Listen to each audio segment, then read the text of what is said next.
नमस्कार, स्वागत है आप सभी का मनी वाले में। मैं हूं नंदिनी लाक्षाकार। मनी वाले में जिस तरीके से हम बात करते हैं कि इस तरीके से कहाँ कुछ इन्वेस्टमेंट किया जा सकता है, बात अगर की जाए इन दिनों बाजार की तो LIC के IPO के आने की खबर से ही बाजार में हलचल बढ़ गई है और उपभोक्ताओं को तमाम जरूरी कदम उठाने की सलाह दी जा रही है और उनसे कहा जा रहा है कि एक अच्छा मौका है जिसका पूरी तरीके से फायदा उठा सकते हैं। क्या है LIC का IPO, किस तरीके का रहेगा बाजार और क्या कुछ हो सकते हैं इसके फायदे और उपभोक्ताओं को कितना फायदा उठा सकने की यहाँ पर सिचुएशन बन रही है, हालात बन रहे हैं और क्या कुछ वो फायदा उठा सकते हैं, इन सभी पर बात करने के लिए हमारे साथ मौजूद हैं हमारे फाइनेंस एक्सपर्ट राजीव सिंह जी। राजीव सिंह जी, बहुत बहुत स्वागत है आपका। जिस तरीके से मैंने अपने दर्शकों को बताया है कि LIC का IPO आने वाला है, बाजार में कितना फर्क आने वाला है इसके बाद से? जी नमस्कार। जैसे देखिए कि 1 फरवरी को आम बजट आया जिसमें वित्त मंत्री ने ये ऐलान किया है कि LIC का IPO है वो बहुत जल्दी ही आने वाला है जी। हालांकि 2 साल पहले से सरकार ये कोशिश कर रही है LIC का IPO लाने के लिए, तो लेकिन अब वो क्या है कि इस फाइनेंशियल ईयर में मतलब मार्च तक 31 मार्च के पहले सरकार की ये कोशिश रहेगी कि LIC के IPO को मार्केट में लाया जाए और निवेशकों को इसमें फायदा पहुंचाया जाए। तो अभी जैसे ही LIC का IPO आएगा और इसमें सारे निवेशक, जो समझ में आ रहा है कि बहुत सारे निवेशक इसमें नए निवेशक आएंगे और LIC में पैसा लगाएंगे। एक चीज देखा गया है कि ये LIC का जो IPO साइज के हिसाब से जो होगा ये अब तक का सबसे बड़ा IPO होगा। इसके पहले अगर देखें तो साइज के हिसाब से कुछ महीने पहले पेटीएम का IPO आया था जो तकरीबन 18,000 करोड़ से थोड़ा ज्यादा का था, जबकि अगर LIC की बात करें तो इससे कई गुना ज्यादा, ये मान के चला जा रहा है कि तकरीबन 50,000 करोड़ से ज्यादा का ये IPO आने वाला है और इसमें निवेशक को भी लग रहा है कि ये बहुत ही फायदेमंद होगा, तो इसमें पैसा सबका बनना चाहिए जी। तो निवेशकों को भी लग रहा है कि फायदेमंद होगा, यही वजह है कि उत्साह बहुत है। लेकिन जैसा कि आपने कहा कि 2 साल पहले भी इसका जिक्र हुआ था, तो अब ये आने वाला वक्त बताएगा कि कब आ रहा है और कब इसका हम फायदा उठा पाएंगे। लेकिन इससे पहले बहुत जरूरी है हमारे जो उपभोक्ता हैं, जो पॉलिसी धारक है, वो इस IPO को समझ ले। आखिर आप हमारे दर्शकों को ये बताएं कि LIC का IPO आखिर है क्या? देखिए IPO, इसको अगर हम उसका फुल फॉर्म बताएं तो ये होता है कि IPO मतलब इनिशियल पब्लिक ऑफरिंग होता है जी। मतलब कोई भी कंपनी जब शेयर मार्केट में अपने आप को लिस्ट कराना चाहती है तो उसको IPO के जरिए मार्केट में जाना होता है।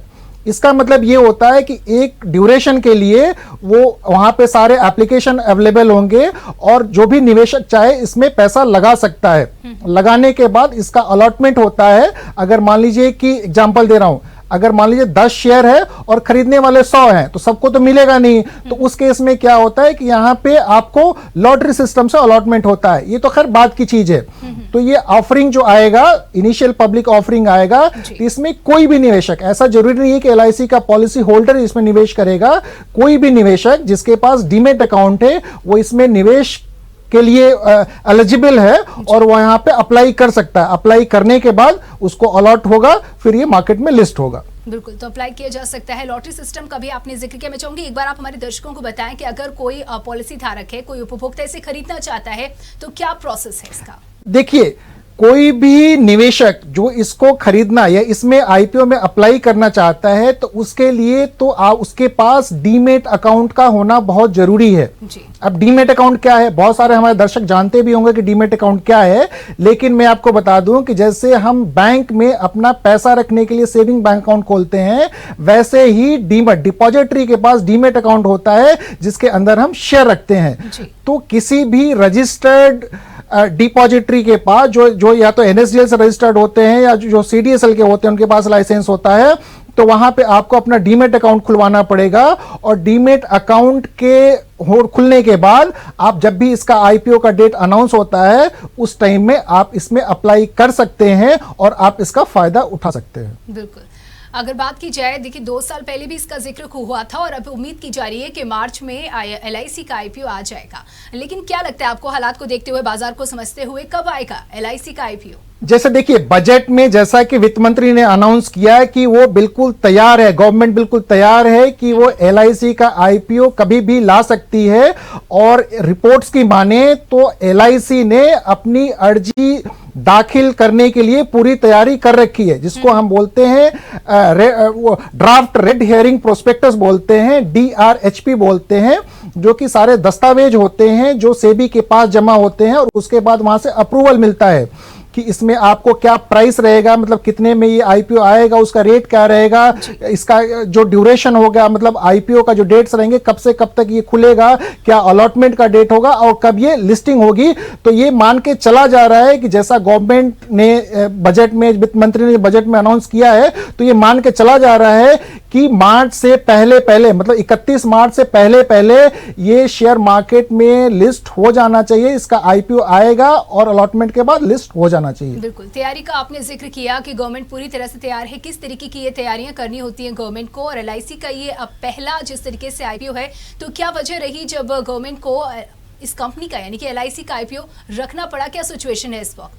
देखिए, गवर्नमेंट क्या है कि गवर्नमेंट के भी एक, देखिए हमको सबको समझना पड़ेगा कि गवर्नमेंट जो भी खर्च करती है तो कहीं ना कहीं से उसके पास वो पैसे आते हैं, तो उसके गवर्नमेंट के पास एक इनकम का सोर्स होता है टैक्स के अलावा और कहां से गवर्नमेंट उधार लेती है पैसे।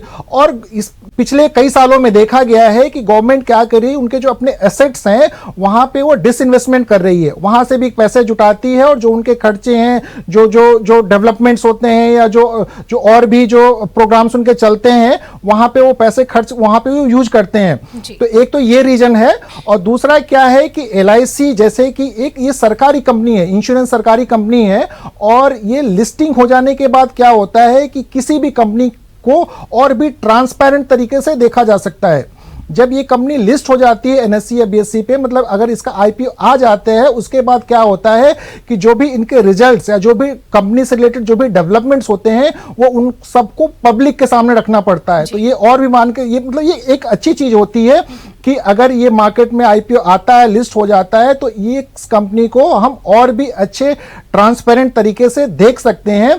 अभी अगर देखिए तो एलआईसी की तो मोनोपोली है, मतलब अगर इंश्योरेंस के फील्ड में देखें तो, क्योंकि गवर्नमेंट की कंपनी है और जो देश में जितने भी इंश्योरेंस होते हैं तकरीबन 70% उसका हिस्सा अकेले एलआईसी कवर करती है, और बाकी के जो प्राइवेट प्लेयर हैं वो बाकी के 30% में है। जी, तो कह सकते हैं एक बहुत फायदेमंद कंपनी गवर्नमेंट की, और गवर्नमेंट को तो फायदा होने ही वाला है, लेकिन बात अगर की जाए उपभोक्ताओं की यानी कि खरीदारों की, उन्हें कितना फायदा होने वाला है? जी देखिए, इसमें जैसा कि हमने कहा कि निवेशक, जो भी निवेशक हैं, अगर इस आईपीओ में पैसा लगाना चाहते हैं या उन्होंने ऐसा कर रखा है कि हम पैसा लगाएंगे, या जो भी पॉलिसी होल्डर, एक चीज ये भी सुनने में आ रही है कि पॉलिसी होल्डर्स के लिए जो एलआईसी है, एलआईसी इनको कुछ मतलब प्रेफरेंशियल अलॉटमेंट करेगी। इसका मतलब ये हुआ कि जो उनके साथ जो उनका पॉलिसी होल्डर है उनके लिए हो सकता है कुछ कोटा उनके लिए रिजर्व कर दिया जाए कि ये कोटा उनको अलॉट करा जाएगा। और ये भी देखा गया है कि कई जगहों पे कि एलआईसी अपने जो भी पॉलिसी होल्डर हैं उनको ये कम्युनिकेशन करना शुरू कर दिया है कि आप अपने पॉलिसी में जो भी आपके डिटेल्स है, चाहे कॉन्टेक्ट डिटेल्स है, चाहे वो पैन नंबर है, वो आप सब अपडेट करा के रख लीजिए। और साथ साथ अगर आपके पास डीमैट अकाउंट है तो अच्छी बात है, अगर नहीं है तो आप अपना डीमैट अकाउंट भी खुलवा कर रख लीजिए। और इसमें देखिए लग तो ये रहा है कि इस बार जो निवेशक एलआईसी के आईपीओ में पैसा लगाने को इच्छुक हैं या लगाएंगे, लग रहा है कि मार्केट भी बहुत अच्छा चल रहा है, सब लोग मालामाल होंगे। जी, तो जिस तरीके से आपने बताया कि आईपीओ में अलॉटमेंट के मतलब गवर्नमेंट अलॉट करेगी यानी कि चांसेस है, लेकिन अगर बात की जाए क्या इस बात में इसमें सरकार इस बात की गारंटी लेती है कि सबको शेयर मिलेगा? नहीं, देखिए बिल्कुल ये ऐसा बिल्कुल नहीं होता है। जैसे कि हमने आपको बताया कि गवर्नमेंट ये प्लान कर रही है कि 5 से 10% अपना वो स्टेक डाइल्यूट करेगी, मतलब पब्लिक के बीच वो शेयर के रूप में उसको बेचेगी। अब क्या होता है, जैसे मैं एक एग्जांपल दे रहा हूं, शेयर्स की संख्या है 100, एग्जांपल है ये, शेयर्स की संख्या 100 है और खरीदने वाले हो गए 1000, तो सबको तो मिलेगा नहीं क्योंकि मिलना 100 लोगों को ही है। तो इस केस में क्या होता है, वो लॉटरी सिस्टम होता है और लॉटरी सिस्टम के हिसाब से वो 100 शेयर उन 100 लकी लोगों को मिल जाएगा। दूसरा ये होता है कि जो भी एक प्राइस डिसाइड होगा सेबी की तरफ से, सेबी उस पर अंतिम मुहर लगाता है कि आपका ये प्राइस, इस प्राइस पे लेके आप आईपीओ मार्केट में आएंगे। तो ये शेयर मार्केट देखिए ये क्या होता है, सब्जेक्ट टू मार्केट रिस्क होता है। तो इसमें जरूरी नहीं है कि आपने जितना लगाया है आपको फायदा ही होगा। हाँ, लेकिन प्रीवियस ये देखा गया है कि जो अच्छी कंपनियां होती हैं जब भी वो मार्केट में आती हैं आईपीओ के थ्रू, तो जब वो लिस्टेड होती हैं तो काफी अच्छे प्रीमियम पे लिस्ट होती हैं और उसमें फायदा होता है। लेकिन सरकार इसमें कहीं कोई गारंटी, मतलब अब तक देखा गया है कि आईपीओ के केस में कोई गारंटी नहीं लेता है कि आपको जो भी आईपीओ अलॉट होगा, ना तो आईपीओ अलॉटमेंट की गारंटी होती है, ना अलॉटमेंट के बाद इसमें वो ऐसी कोई गारंटी होती है उसमें आपको फायदा ही फायदा होगा, आपको नुकसान भी हो सकता है। बिल्कुल। अगर बात की जाए मिनिमम इन्वेस्टमेंट को लेकर के, तो क्या कुछ अमाउंट होगा स्पेशली रिटेल जो इन्वेस्टर्स हैं उनके लिए? देखिए, अब तक का जो देखा गया है उसमें नॉर्मली जो रिटेल इन्वेस्टर होते हैं उनका जो एक लॉट का जो साइज होता है तकरीबन 15,000 रुपए के आसपास का होता है जी। वो प्राइसिंग क्या होता है उसके हिसाब से थोड़ा ऊपर नीचे हो सकता है, लेकिन 15,000। और रिटेल निवेशकों के लिए जो मैक्सिमम लिमिट होता है वो होता है 2 लाख रुपए। आप 2 लाख रुपए से ज्यादा इसमें अप्लाई नहीं कर सकते एज ए रिटेल इन्वेस्टर। लेकिन अगर आप 2 लाख रुपए से ज्यादा भी अप्लाई करना चाहते हैं तो आप कर सकते हैं, लेकिन फिर क्या होगा, वहां पे आपका रिटेल इन्वेस्टर की कैटेगरी चेंज हो जाएगी। तो अप्लाई करने को आप ज्यादा भी कर सकते हैं, लेकिन वहां पे आपकी कैटेगरी चेंज हो जाएगी, रिटेल से एचएनआई कैटेगरी में आ जाएंगे। और अगर आप 2 लाख से नीचे करते हैं या 2 लाख तक करते हैं तो आप वहां पर रिटेल इन्वेस्टर ही होते हैं। रिटेल इन्वेस्टर मैं आपको इसलिए बताता हूं कि रिटेल इन्वेस्टर्स के लिए कुछ पोर्शन वहां पे बिल्कुल वहां पे रिजर्व रहता है, जैसा कि एलआईसी के केस में ये रिपोर्ट्स में आ रहे हैं कि रिटेल इन्वेस्टर का तो रिजर्व रहेगा, साथ में जो उनके पॉलिसी होल्डर हैं उनके लिए भी कुछ कोटा रिजर्व रहेगा। बिल्कुल। बात अगर की जाए जो इनसे छोटे निवेशक हैं, जो उनको लेकर के क्या है, कितने शेयर आईपीओ के वो ले सकते हैं? जैसे देखिए, वही हम लोग अभी वही चर्चा कर रहे थे कि छोटे निवेशक जो रिटेल निवेशक होते हैं उनके लिए वही है कि 15,000 रुपए तक का एक उनका मिनिमम लॉट साइज का आता है। हालांकि ये प्राइसिंग के बाद डिसाइड होगा, छोटे निवेशकों की जी छोटे निवेशक, उसको हम रिटेल निवेशक बोलते हैं। तो 15,000 रुपए तक के आसपास का उनका एक लॉट का साइज होता है। अब देखिए प्राइसिंग के बाद डिसाइड होगा कि क्या कितना होता है, और मैक्सिमम उनका जो लिमिट हो, जो अब तक का देखा गया उसमें 2 लाख रुपए तक का लिमिट होता है, तो वो रिटेल निवेशकों के अंतर्गत आते हैं। अगर उससे ज्यादा किसी ने अप्लाई किया तो उसका चेंज हो जाता है, वो रिटेल से वो एचएनआई कैटेगरी में आ जाएगा। तो आईपीओ की बात हो रही है, इसके जो टाइम पीरियड है वो अवधि कितनी होगी इसकी? देखिए, अवधि आमतौर पे देखा गया कि जो भी आजकल आईपीओ आ रहे हैं वो नॉर्मली 3 दिन के लिए ओपन रहते हैं, मतलब 3 वर्किंग डे। जैसे अगर आप मैं एग्जांपल देके बताता हूं, अगर कोई मंडे को आया तो मंडे, ट्यूसडे और वेडनेसडे 3 दिन के लिए रहेगा। अगर कोई फ्राइडे को आया तो फ्राइडे, मंडे, ट्यूसडे, मतलब सैटरडे, संडे, मतलब जिस दिन शेयर मार्केट खुला नहीं रहता है उसको वो काउंट नहीं किया जाता है। तो और ये जो भी होते हैं बुक बिल्डिंग के प्रोसेस के थ्रू होता है, मतलब ऑनलाइन सारे एप्लीकेशन जो जाते हैं ऑनलाइन अस्बा के थ्रू जा रहे हैं या यूपीआई के थ्रू अप्लाई होते हैं। तो ये इसमें वही जो टाइम लिमिट रहता है, जो पीरियड अवधि रहती है वो 3 दिन की ही होती है, और 3 दिन के बाद maximum within a week, 1 week के अंदर ये अलॉटमेंट के साथ साथ आपको शेयर मार्केट में लिस्ट भी हो जाता है। तो एलआईसी के आईपीओ आपके लिए फायदे के कितने रास्ते खोलेगा ये भी समझ रहे हैं, और टर्म्स को भी समझते हुए आगे बढ़ रहे हैं। और भी बहुत सारे सवाल हैं, लेकिन यहाँ रुकना होगा एक ब्रेक के लिए, कहीं मत जाइएगा।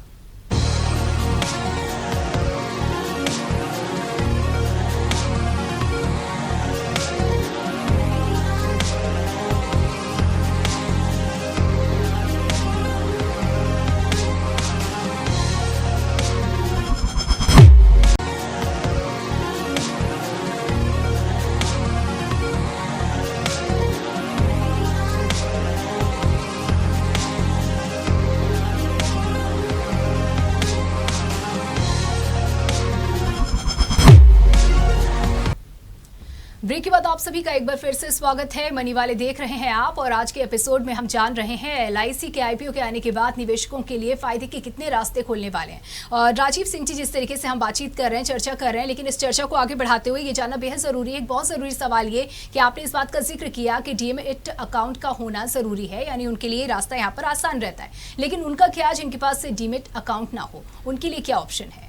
देखिए, आजकल जो भी शेयर मार्केट में इन्वेस्ट करना चाहता है, चाहे वो आईपीओ के थ्रू या सेकेंडरी मार्केट के थ्रू, आईपीओ जैसे एलआईसी का आईपीओ आ रहा है, वैसे बहुत सारे का आईपीओ आ चुका है, बहुत सारी कंपनियों का, और बहुत सारी कंपनियों का आएगा। लेकिन आजकल जो भी आईपीओ होता है उसका प्रोसेस बुक बिल्डिंग होता है, तो वहां पे आपको तो डीमैट अकाउंट होना कंपलसरी है। अब डीमैट अकाउंट आपको रखना ही होगा। तो जो भी ब्रोकर या जो भी डिपॉजिटरी से भी रजिस्टर्ड है वहां पे आपका डीमेट अकाउंट होना चाहिए। कई सारे बैंकें भी खोलती है डीमेट अकाउंट और जो ब्रोकर हैं वो भी खोलते हैं। तो बिना डीमेट के तो आप आईपीओ में अप्लाई कर ही नहीं सकते, क्योंकि ये इलेक्ट्रॉनिक प्रोसेस होता है पूरा। तो डीमेट अकाउंट होना तो कंपलसरी है। अगर किसी के पास डीमेट अकाउंट नहीं है तो अप्लाई तो वो नहीं कर सकता। क्या करे वो कि वो डीमेट अकाउंट खुलवा ले। डीमेट अकाउंट खुलने के लिए आजकल क्या हो, ऑनलाइन ही खुल जाते हैं, तो बहुत ज्यादा टाइम भी नहीं लगता। हाँ, आपको केवाईसी डॉक्यूमेंट्स जरूर प्रोवाइड करने होंगे, जैसा कि आपको photo, Aadhaar, PAN card, bank detail, email ID, mobile number, और आपका अकाउंट खुल जाएगा बिल्कुल। और फिर आप वहां पे अप्लाई कर सकते हैं। तो अप्लाई किया जा सकता है, आपको अपना डीमेट अकाउंट खुलवाना होगा। लेकिन जिस तरीके से एलआईसी पॉलिसी की बात हो या म्यूचुअल फंड की बात हो, फिजिकल कॉपी दी जाती है, तो इसमें क्या हमें फिजिकल कॉपी नहीं मिलती?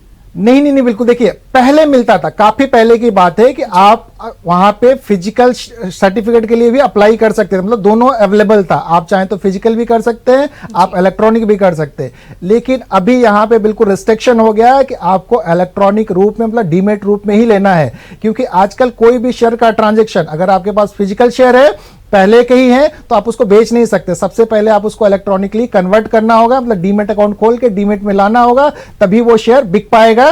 तो आपको अब देखिए, म्यूचुअल फंड के केस में क्या है, म्यूचुअल फंड में म्यूचुअल फंड में भी मिलता है आपको।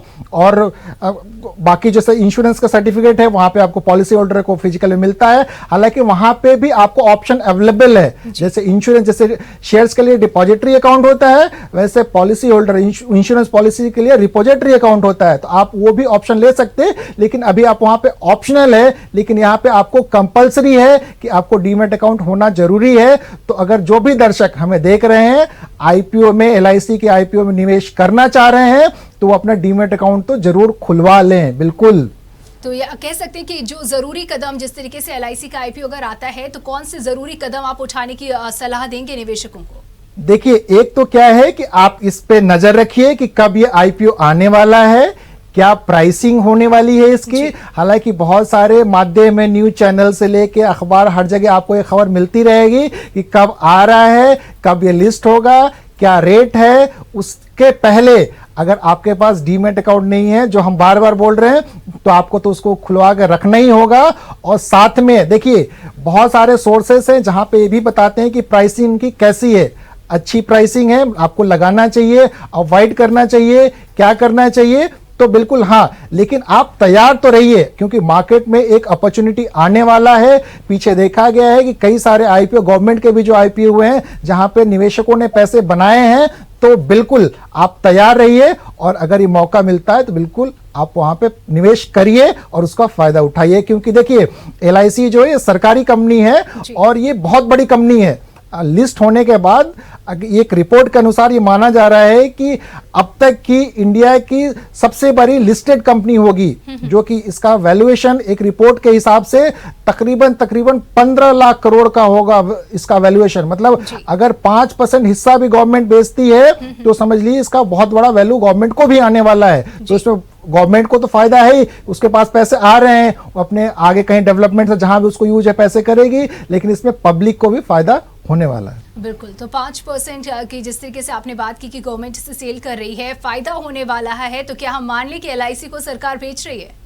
नहीं, देखिए, एलआईसी को बेच नहीं रही है, एलआईसी से अपना कुछ हिस्सा कम कर रही है, जो कि वो पब्लिक में दे रही है। Public offering, initial public offering के तरफ जो आईपीओ के थ्रू क्या कर रही है, वो पब्लिक में वो दे रही है। तो ये कंपनी बेचना नहीं होता है। ये क्या होगा कि पब्लिक के बीच में इसके शेयर्स मिलेंगे, जो भी निवेशक इसमें इन्वेस्ट करना चाह रहे हैं, और ये शेयर मार्केट में लिस्ट हो जाएगी। तो जैसे हम लोगों ने बात किया कि शेयर मार्केट में लिस्ट होने के बाद वो कंपनी के जो कामकाज और उनके जो दस्तावेज होते हैं, वो और भी ट्रांसपेरेंट हो जाते हैं।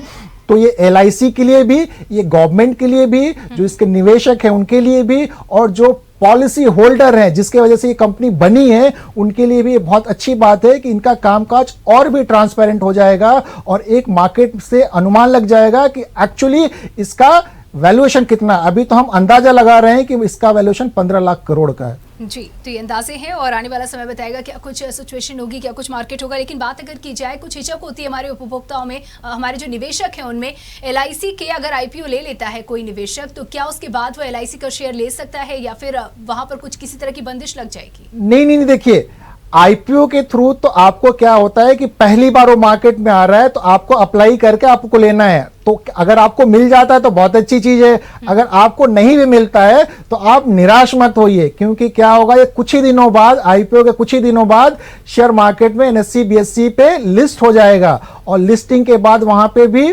खरीदना बेचना शुरू हो जाता है, मतलब बाइंग सेलिंग वहां शुरू प्लेटफॉर्म पे शुरू हो जाता है।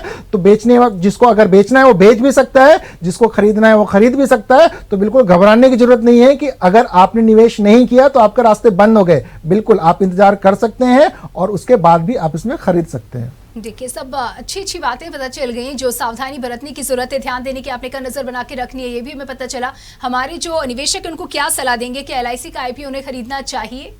देखिए, निवेशकों को अगर सलाह की बात है तो कई चीजों पे ये डिपेंड करता है। अभी तो क्या है कि इसका कब ये आ रहा है, इस पे कुछ बहुत चीजें अभी क्लियर नहीं है। दूसरा क्या है कि गवर्नमेंट इसकी प्राइसिंग क्या रखती है, सबसे बड़ा फैक्टर यही होगा कि कितने रुपए में गवर्नमेंट इसका आईपीओ लाने जा रही है। अगर इसकी प्राइसिंग बहुत महंगी हुई तो हो सकता है कि निवेशकों को नुकसान भी हो जाए, जो कि सरकार चाहेगी नहीं, क्योंकि एलआईसी पे लोगों का ट्रस्ट बहुत ही बना हुआ है, बहुत ही ट्रस्ट है। तो क्या करेंगे, गवर्नमेंट भी चाहेगी इसकी प्राइसिंग जो है अट्रैक्टिव हो और निवेशक जब भी इसमें पैसा लगाएं और लिस्टिंग हो तो उसको लिस्टिंग पे भी पैसा बने और लॉन्गर टर्म में अगर कोई पैसा रखता है तो भी उसका पैसा बने। तो इसमें ये कई चीजों पे डिपेंड करने वाला है। बिल्कुल। बहुत बहुत शुक्रिया राजीव सिंह जी इन तमाम जानकारियों के लिए। तो आज के मनी वाले में हमने समझा एलआईसी के आईपीओ को। अगले एपिसोड में किसी ऐसे ही टॉपिक को समझेंगे, क्लियर करेंगे अपने सारे डाउट। फिलहाल के लिए इतना ही, दीजिए इजाजत, नमस्कार।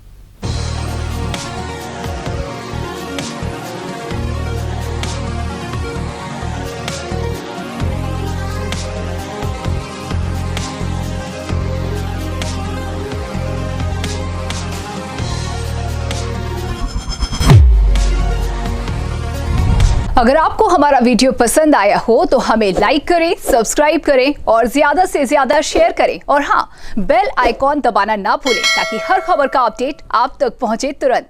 आप हमें इंस्टा, ट्विटर और फेसबुक पर भी फॉलो कर सकते हैं। हमारी आईडी है @JMT News/।